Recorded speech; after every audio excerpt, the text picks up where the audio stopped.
All right, let's do this. Welcome, ladies and gentlemen, back to the Performer Cigar Garage Talks. We are out in the garage today. It's cold, it's windy, it started to snow. Lots going on. Not a very happy topic to talk about tonight. We'll do some updates first, and then we'll jump into tonight's topic. First, what are we smoking? What are we drinking? From Blackbird Cigars, the Finch. Good cigar. I really do enjoy. This is part again of the marriage gift cigars that my wife got me, chronicling each event that happened every year. So in 2018, we had baby girl was born, 6 kids in 14 years. So year 14 of marriage. We had, oh, hold on, I gotta go check something. Sorry about that. The man door blew open in my garage. I guess it didn't latch all the way when I came in it. I thought I closed it. Might have to do something about that because a couple of my man doors in this garage, I have 2 of them, keep getting blown open. So kind of weird. Anyway, yes, 14 years of marriage. We had 6 kids. Little did we know, in a few short years, we'd have number 7. So good year, 2018, excuse me. For the beer tonight, we have Espresso, is that Tinty? Tinty, sure. A coffee stout. I'm usually not a fan of the coffee type stouts, but it was kind of fitting for tonight's topic. As the gentleman I'm going to be talking about, definitely enjoyed a good cup of coffee. And yeah, he had multiple coffee pots in his classroom. But I'm getting ahead of myself. Not a great head on there, but looks tasty. Let's give her a try.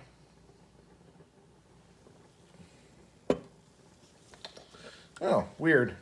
Not as much coffee flavor as I thought. Maybe we'll give it a second to breathe. That coffee flavor will come forward. So, as you can tell from the title of the video, we're going to talk about an EMS funeral. Something very near and dear to my heart. As I've been EMS, you guys should know this if you watch any of my videos, but in case you haven't, at the core of my existence, I am EMS. I was a medic for 20 years, rode on the rigs, treated many people, got injured, had near-death experiences myself, and yeah, it's a crazy, crazy life. I'll always consider myself to be a paramedic, no matter what happens, whether I'm licensed or not, whether I'm retired, whether I'm not even working in the field. I will always be a paramedic. That is at the core of who I am and what I do. Now, in all public service, military, police, fire, EMS, nurses, doctors, I don't know if they do it as much. I think a lot of it is the guys who are out in the field. I even got to see a lineman once. I was public servants. When one of our own dies, it's not your typical funeral. A lot of us have, probably been to funerals, seen funerals, heard about funerals. When an EMS member dies, or any public servant, but I'm going to go EMS because, again, that's what I'm talking about. Their funeral, their passing is something else. As far as the traditions we hold, the ceremonies we do, the symbolism, it is... If you've never been to a public servant funeral, especially EMS, fire, or police, I highly advise you attend one. They will change you. It is just a emotional whirlwind. And it's a lot different than many funerals you'll ever attend. So I decided today's video to honor a friend of mine, a colleague. His name was Curt. I don't really want to use his last name on these videos. Curt was a person I knew for many years, knew of. In EMS, we know of people. You might not know them personally, they might not be your friend, but you know of them. So I knew of Curt for many years, but after I got went into instructor coordinating class, I ended up for EMS, instructor coordinator for EMS. I had to move from where I was living and working to Marquette. Curt ran the School of EMT there in Marquette at the time, and I needed to do student teaching, about 30 hours of student teaching. Got a hold of Curt, talked to him, explained my situation. He agreed with a couple of conditions. One was that he was not going to reteach me. He's had I see students before where he had to basically re-educate them on how to do stuff. So he says if I wasn't working out, he'd show me the door. Now he'd give me advice, of course, and pointers and tips, as any good preceptor would. And then the second one was after I was done with my student teaching, I had to promise to teach for him at the School of EMT, as they were kind of lacking instructors. They needed more EMS instructors. So I did my student teaching with him. It went very well. He said I did very good, gave me some pointers. He was happy to find out that he wasn't going to have to re-educate me like he had for some previous students, especially one that had come from the same program I had come from. So he's super excited to not have to re-educate me. Awesome. So after that, the next year, I spent about a year actually, I thought it was volunteering because, again, I knew I wasn't a great instructor. I knew I was better than most, but I knew I had a lot of room to improve. So I was going to kind of, practice and whatnot, and I was donating the time. That's what I believed anyway. And I taught a lot of classes from that first year. Well, when that first year finished up, he said he had to pay me. He's like, I can't just let you volunteer. You taught a ton of classes. They did really well. The students really enjoyed me. He's like, I have to pay you. And I told him, I said, no, Curt, I don't want you to pay me. He said, I'm not going to hear of it. So he gave me $650. Awesome. And he said he was going to pay me that much because I technically didn't have to claim it on my taxes. Foreshadowing. So I didn't think much of it. Filed my taxes, did not include the $650. More on that in a minute. I continued then to teach for Curt. He paid me. I actually got paid positions with him. I also at that time developed my own EMS education business. And I contracted with him for some specialty courses and classes that he couldn't offer through the School of EMT, but I was able to offer. Response courses and stuff dealing with industrial and special certifications. So for about 4 years, I contracted with him. I contracted with a bunch of people, taught a bunch of classes throughout the UP, but I always came back and taught for School of EMT, taught for Curt. The funny story about the taxes, so fast forward, because, the IRS, they're not quick. I get a letter that I'm getting audited because I had missed some income and they wanted me to justify why I didn't file this income. Look through my records, like, well, that's from the School of EMT. Except instead of it being $650, it was $65,000. I was a little confused. I contacted, they were linked with Marquette General Hospital, contacted Marquette General. They said, oh, don't worry about it. Their accountant said, don't worry about it, just it'll go away on its own. I took the accountant's word. Mistake number 2.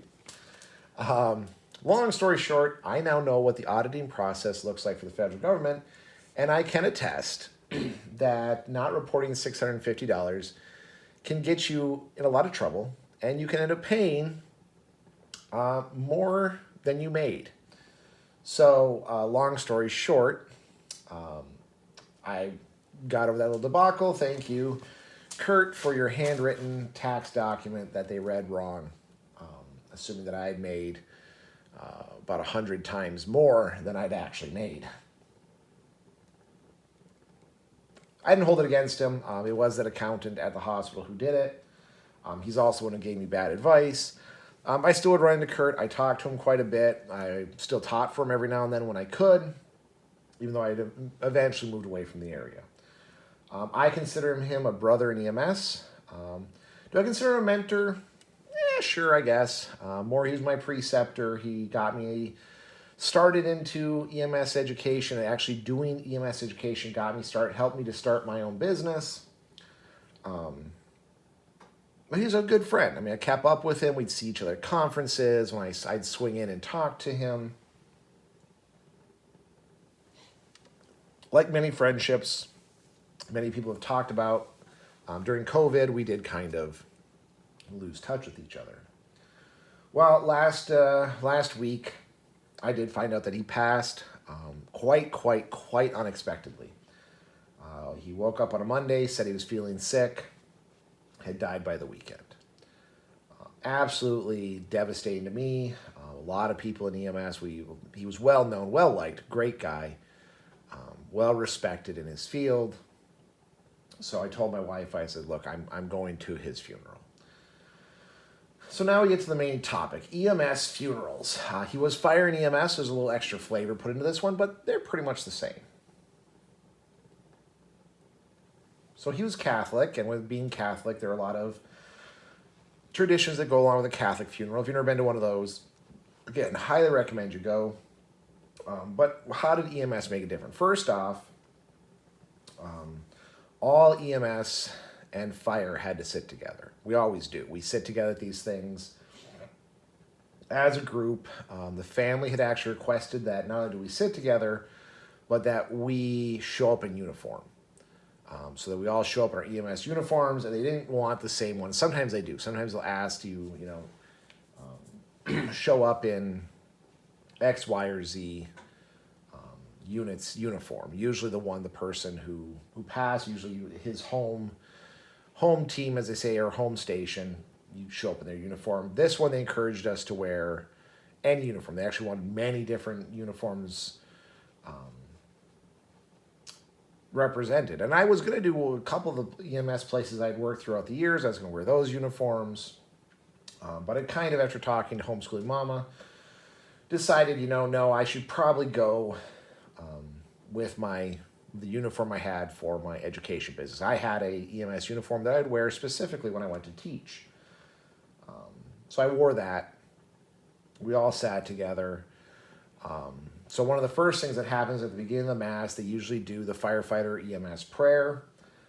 They usually have each station or the region, like Region 8, the UP, we have a special firefighter's poem about when a firefighter passes. We have others for EMS, but fire asked if they could do theirs. Great. So we recite that. EMS, unless the person was an absolute tool, and even then, we still usually show up in droves. There will be a very good representation at these funerals. Because again, they're our brother. Whether we knew him or not, how well we knew him, they're our brothers.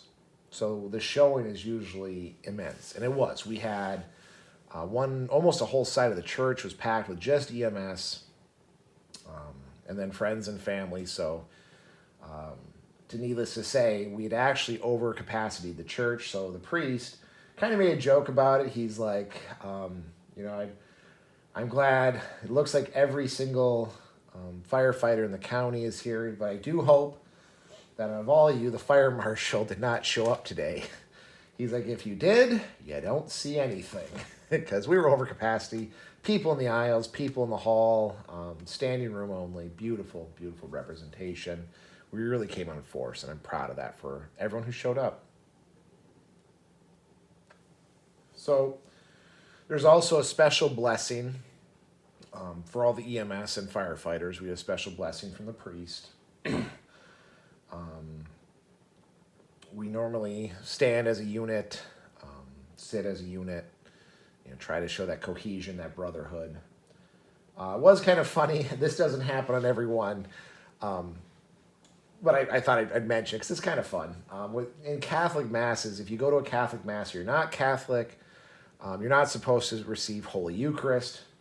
That's just a Catholic rule. But you try not to make a big deal about it, like point people out or have them sit in their chairs. No. the priest actually was very good. He says, if you're not Catholic, please come up, cross your arms across your chest and signify that you're not, or if you're not a good standing Catholic, and we'll give you a special blessing. And usually it's very low key. The priest usually just says a very quiet blessing over you. But the EMS side, we had the deacon.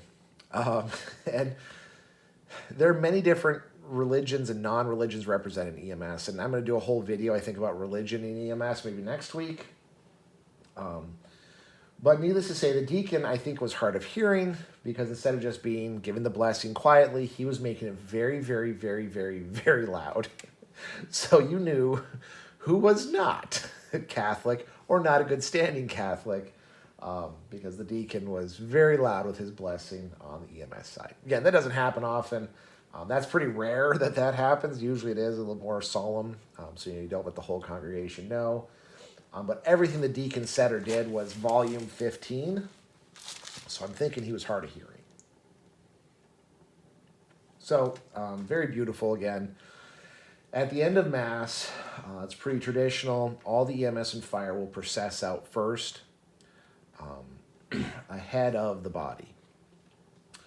We do what's known as, it has many names. There's honor line, there's honor guard, there's solemn guard, there is vigil, but essentially we line up in two lines, and then salute or stand there or touch, we touch the casket as it goes by,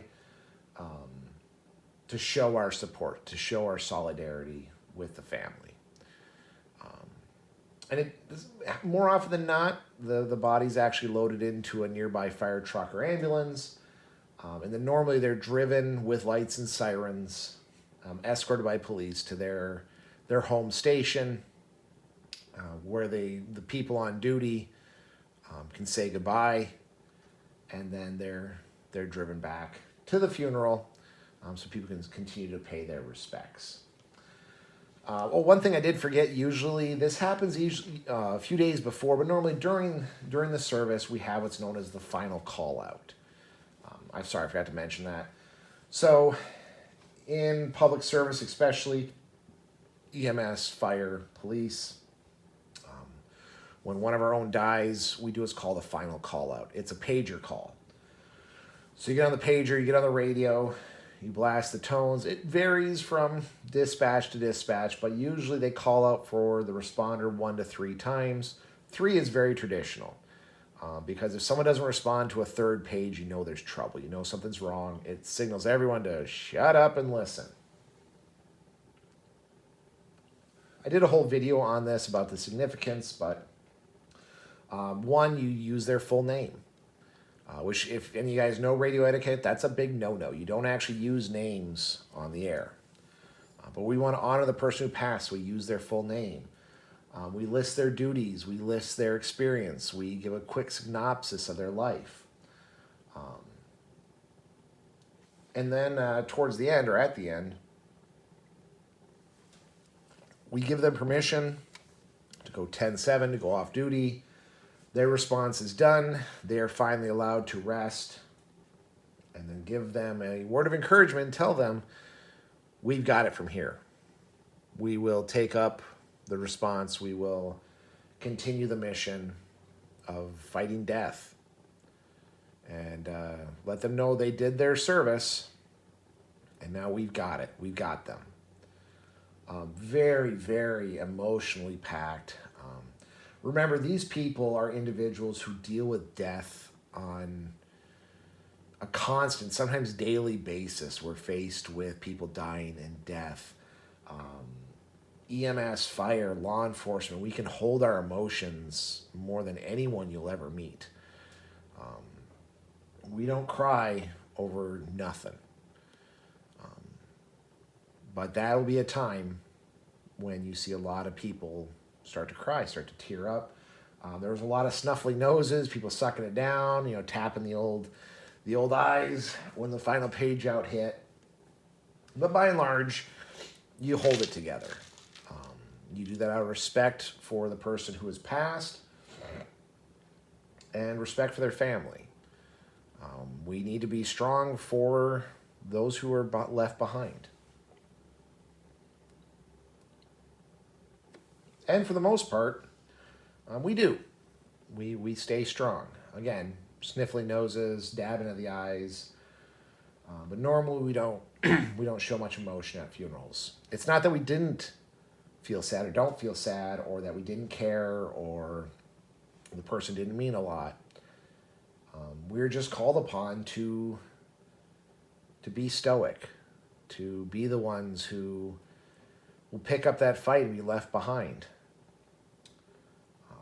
We're the ones who need to be strong when others are weak.